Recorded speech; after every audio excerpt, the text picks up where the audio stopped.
ہم کو یاد ہے کہ اس زمانے میں ٹرینوں میں کوئلے کے انجن لگتے تھے، دوپہر میں وہ آتے تھے تو بالکل سیاہ ان کے کپڑے ہوتے تھے کوئلے سے، چہرے پر بہت گرد و غبار کے آثار ہوتے تھے، لیکن فوراً وہ گھر میں پہنچ کر مہمانوں کی خبر لیتے تھے۔ ان کے گھر میں جو چیز بنتی تھی، جو چیز ملتی تھی، جو برتن تھے، سب مہمانوں کے نام کے تھے، اپنے نام کی کوئی چیز نہیں تھی۔ انہوں نے ایک نظام قائم کیا کہ ایک غیر سودی بینک بنائیں گے، اس کا نام رکھا مسلم فنڈ۔ ظالموں کی مخالفت کرو، ظالم کا ساتھ دینے والا بے ایمان ہے، آخرت میں اس کا منہ کالا ہوگا۔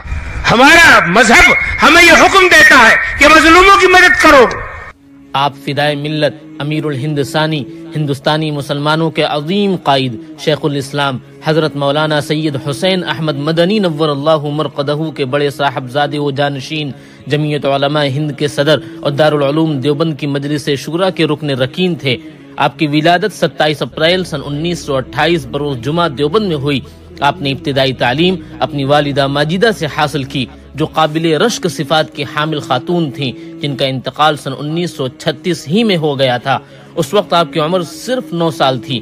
آپ نے اپنے والد صاحب سے بھی ابتدائی تعلیم حاصل کی۔ پھر آپ کے والد حضرت مدنی کے خادم خاص حضرت مولانا قاری اصغر علی صاحب نے آپ کی تعلیم و تربیت کی ذمہ داری سنبھالی اور انہی کے زیر نگرانی تعلیم حاصل کی۔ اس کے بعد آپ نے دارالعلوم دیوبند میں داخل ہو کر سارے تعلیمی مراحل طے کیے اور سن 1946 میں دارالعلوم دیوبند سے فارغ التحصیل ہوئے۔ آپ کے اساتذہ میں نمایاں نام شیخ الاسلام حضرت مولانا سید حسین احمد مدنی، شیخ الادب حضرت مولانا اعزاز علی صاحب امروہوی، استاذ الاساتذہ حضرت علامہ ابراہیم صاحب بلیاوی، حکیم الاسلام حضرت مولانا قاری محمد طیب صاحب، حضرت مولانا محمد ادریس صاحب کاندلوی رحمہم اللہ جیسے اساتین علم و فضل شامل ہیں۔ محترم دوستو، دارالعلوم دیوبند سے فراغت کے بعد کچھ عرصے تک مدینہ منورہ میں قیام فرمایا۔ پھر سن 1951 میں دارالعلوم دیوبند میں تدریس کے لیے آپ کا تقرر ہوا اور سن 1962 تک مسلسل 12 سال تک باقاعدہ متوسط کتابوں کا درس دیا۔ اس کے بعد ملی ضرورتوں اور قومی خدمات کے پیش نظر درس و تدریس کا سلسلہ موقوف ہو گیا۔ محترم دوستو، فدائے ملت حضرت مولانا سید اسد مدنی رحمت اللہ علیہ رمضان المبارک میں اپنے والد ماجد شیخ الاسلام حضرت مولانا حسین احمد مدنی نور اللہ مرقدہ کے دست حق پرست پر بیعت ہوئے۔ سفر و حضر میں ساتھ رہ کر سلوک و تصوف کے تمام مراحل طے کیے۔ حضرت شیخ الاسلام کے چشمہ علم و عرفاں سے بھرپور فیضیاب ہوئے۔ آپ کے وصال کے بعد شیخ الحدیث حضرت مولانا محمد زکریا کاندلوی صاحب مہاجر مدنی نور اللہ مرقدہ نے حضرت مولانا شاہ عبد القادر رائے پوری رحمت اللہ علیہ کے حکم سے خلافت دی اور حضرت شیخ الاسلام کے خلفاء نے اجازت بیعت سے نوازا اور جانشین شیخ الاسلام مقرر کیا۔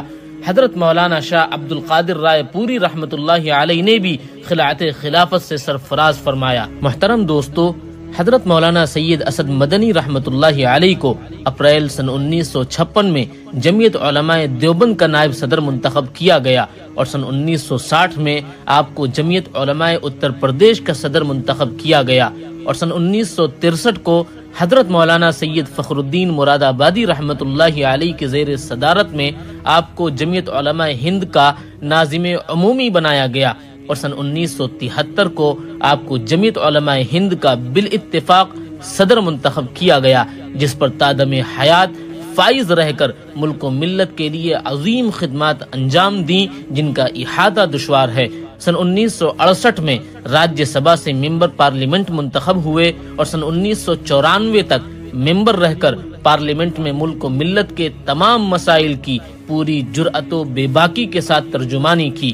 اس عرصے میں آپ کی 56 تقریریں پارلیمنٹ کے ریکارڈ میں محفوظ ہیں، جو جرأت و بے باکی اور حق گوئی کی زرعی شاہکار اور اعلاء کلمت الحق کی روشن مثال ہیں۔ سن 1985 میں دارالعلوم دیوبند کی مجلس شورا کے رکن منتخب ہوئے اور تا عمر دارالعلوم دیوبند کی تعمیر و ترقی میں بنیادی کردار ادا کیا۔ دارالعلوم دیوبند میں شورائی نظام کی بحالی و بالادستی میں آپ نے نمایاں خدمات انجام دیں۔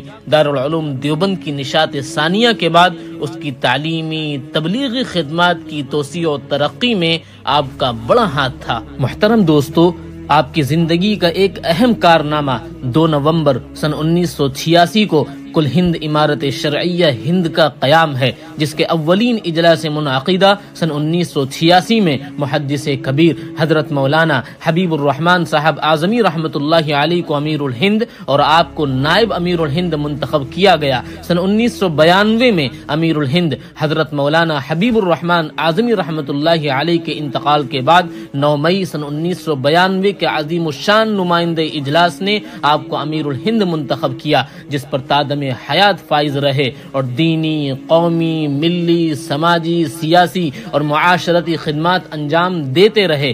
جمعیت علماء ہند کے پلیٹ فارم سے آپ نے ہندوستانی مسلمانوں کی شاندار مثالی قیادت کی اور بے لوث خدمات کی ایک روشن تاریخ رقم کی۔ ملک میں مسلمانوں کو پیش آنے والے تمام چیلنجوں کا ڈٹ کر مقابلہ کیا اور ہر موڑ پر ملت اسلامیہ کی شاندار قیادت کی۔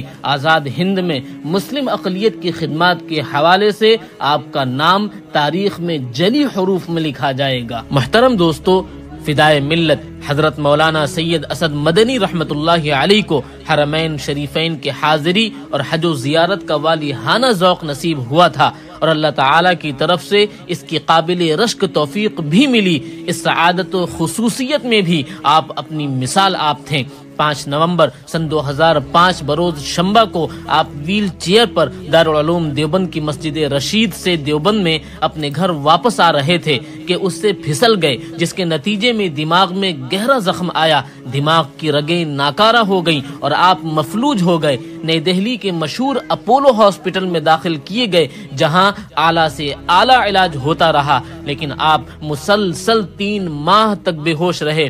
وقت آخر آ چکا تھا، اس لیے ساری تدبیریں ناکام ثابت ہوئیں اور 7 محرم الحرام 6 فروری سن 2006 بروز دوشنبہ پیر کی شام 5:45 بجے اپولو ہاسپٹل نئی دہلی یہ آفتاب عظیمت غروب ہو گیا۔ 8 محرم الحرام مطابق 7 فروری سن 2006 کو صبح 7:25 پر دارالعلوم دیوبند میں صاحبزادہ شیخ الحدیث پیر طریقت حضرت مولانا محمد طلحہ صاحب کاندلوی نے نماز جنازہ پڑھائی، جس میں 1 لاکھ سے زائد علماء و مشائخ، طالبان علوم نبوت اور عام مسلمانوں نے شرکت کی اور مزار قاسمی دیوبند میں اپنے والد ماجد حضرت شیخ الاسلام رحمت اللہ علیہ کے پہلو میں ہمیشہ کے لیے آسودہ خواب ہو گئے۔ بچھڑا وہ اس ادا سے کہ رت ہی بدل گئی، ایک شخص سارے شہر کو ویران کر گیا۔